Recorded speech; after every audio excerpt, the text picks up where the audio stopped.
Mga higala, mayong adlaw kanatong tanan. Ako si Joanner Paul Basubas, usa ka third-year theology seminarian sa Archdiocese of Cebu ug kasamtangan ania sa Seminario Mayor de San Carlos. Ania na usab kita sa atong inadlaw nga palandong, ang pagpamalandong sa pulong sa Dios. Sa atong ebanghelyo karong adlaw, mabasa ug madungga nato nga gihulagway ni Jesus ang usa ka henerasyon nga dili kahibalo makontento bisan unsa pang paagiha sa pagpadala sa maayong mensahe sa kaluwasan. Si Juan Magbubunyag nagkinabuhi nga matarong ug nag-awhag sa mga tawo nga maghinulsol. Apan giingnan hinuon siya giyawaan. Si Jesus nga nagkaon o nag-inom uban sa mga makasasala. Giingnan hinuon siya hangul sa pagkaon ug palahubog.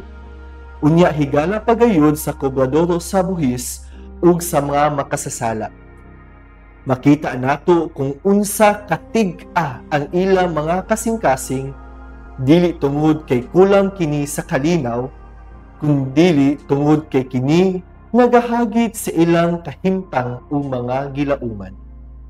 Ang atong ebanghelyo karon nagtudlo kanato nga sa atong kinabuhi usahay atong i-reject ang tawag, mensahe o plano sa Ginoo kanato.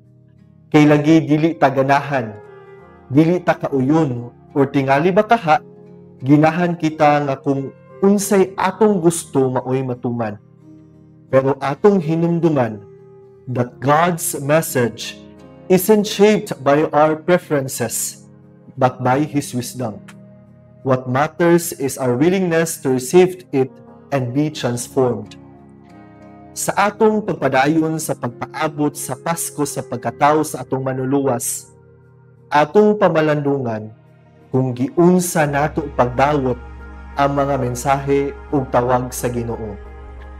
Sama ba kita sa henerasyon nga dili kahibalo makontento nga maglisod og dawat sa tawag sa ebanghelyo?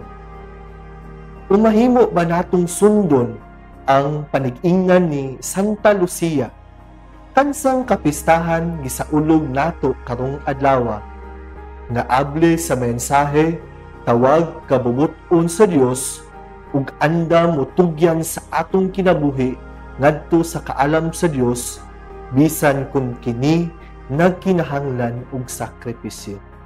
Amen.